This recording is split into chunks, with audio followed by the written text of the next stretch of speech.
आता पाहूया top 9 news. सुरुवातीला मोठ्या बातम्या. देशाच्या राजकारणात 19 डिसेंबरला मोठी घडामोड घडणार. कदाचित भारताचे पंतप्रधान सुद्धा बदलतील. पृथ्वीराज चव्हाणांचा मोठा दावा. इस्रायली गुप्तहेराच्या स्टिंग ऑपरेशनमुळे अनेक जण अडचणीत येण्याची शक्यता वर्तवली. एकनाथ शिंदेंनी अमित शहांना खिशात घातलंय. एकनाथ शिंदे पुन्हा मुख्यमंत्री होतील असं वाटतंय. प्रकाश आंबेडकरांची प्रतिक्रिया. आंबेडकरांना जे वाटलं ते त्यांनी म्हटलं. प्रकाश आंबेडकरांच्या वक्तव्यावर चंद्रकांत पाटलांची प्रतिक्रिया. विरोधी पक्षनेता निवडीबाबत सर्व अधिकार मुख्यमंत्र्यांचे. सरकारनं आता नाटक करू नये. विरोधी पक्षनेता करायचा नसल्यास करणार नाही असं सांगा. पृथ्वीराज चव्हाणांचा सरकारवर निशाणा. नागपुरातील स्मृती भवनात भाजप आणि शिवसेनेच्या आमदार आणि मंत्र्यांचं बौद्धिक. मुख्यमंत्री फडणवीसांचे एकनाथ शिंदेंची स्मृती भवनात हजेरी. आगामी महापालिका निवडणुकीमुळे संघाच्या बौद्धिकाला महत्त्व. आरएसएस आणि शिवसेनेची विचारसरणी मिळती जुळती. संघाच्या स्मृती भवनात आल्यानंतर वेगळीच ऊर्जा आणि बळ मिळतं. उपमुख्यमंत्री एकनाथ शिंदेंची प्रतिक्रिया.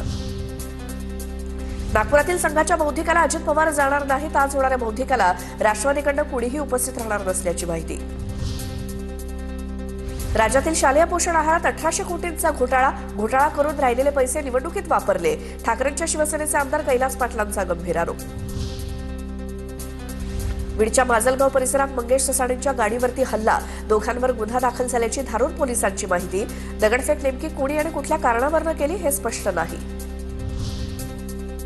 राज्यातील सर्व 29 महापालिकांची निवडणूक एकाच टप्प्यात होणार. साधारणतः जानेवारीच्या तिसऱ्या आठवड्यात त्यासाठी मतदान होण्याची शक्यता. आता पाहूयात राजकीय मोठ्या बातम्या. मुंबई महापालिकेत महायुतीचाच महापौर होणार. मुख्यमंत्री फडणवीस ठाम. तर कल्याण डोंबिवलीत भाजप आणि शिवसेनेचा प्रमुख पक्ष. फडणवीसांचं विधान. महापालिका निवडणुकीत महायुतीत एकत्र येण्याचं ठरलंय. मात्र जागा वाटपात अडचणी.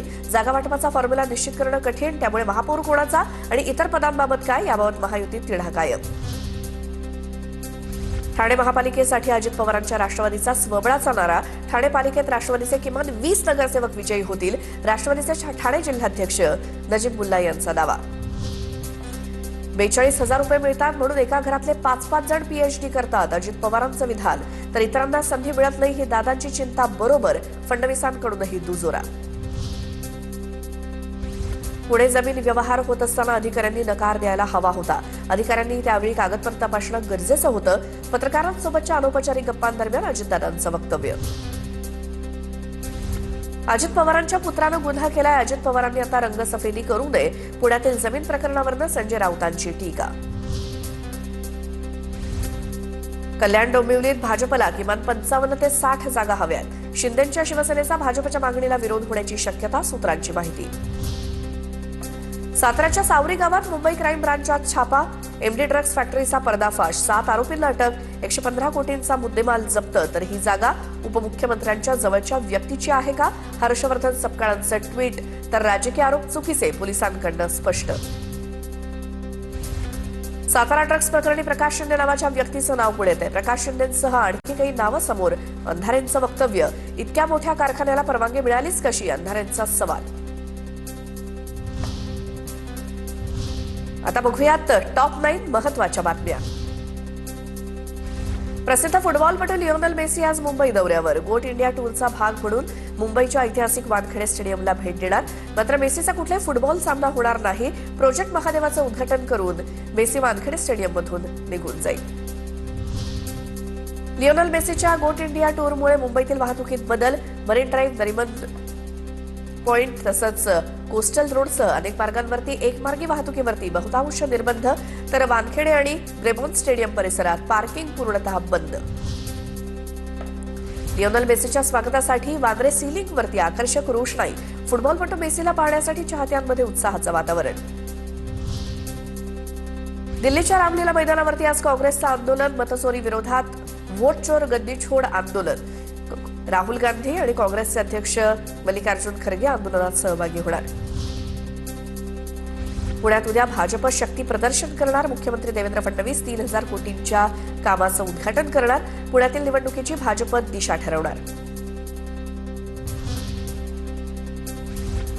पुणे महापालिकेसाठी आज महाविकास आघाडीची एकत्र बैठक. पवारांच्या राष्ट्रवादी कार्यालयात बैठक तर दुपारी पुन्हा मनसे आणि ठाकरे सेनेची बैठक। त्यामुळे पुण्यात ठाकरे सेना मनसे सोबत जाणार की महाविकास आघाडीत राहणार याकडे लक्ष।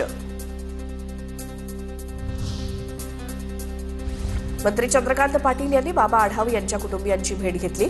आढाव यांच्या घरी जाऊन कुटुंबियांचं सांत्वन केलं।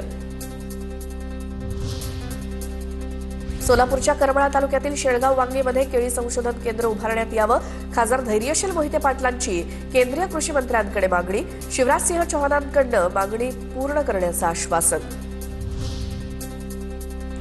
आमदार अतुल भोसलेंकडनं पुणे बेंगळुरू महामार्गावरील रखडलेल्या कामांबद्दल विधानभवनात लक्षवेधी। महामार्गावर आतापर्यंत 100हून अधिक अपघातात 54 जणांचा मृत्यू।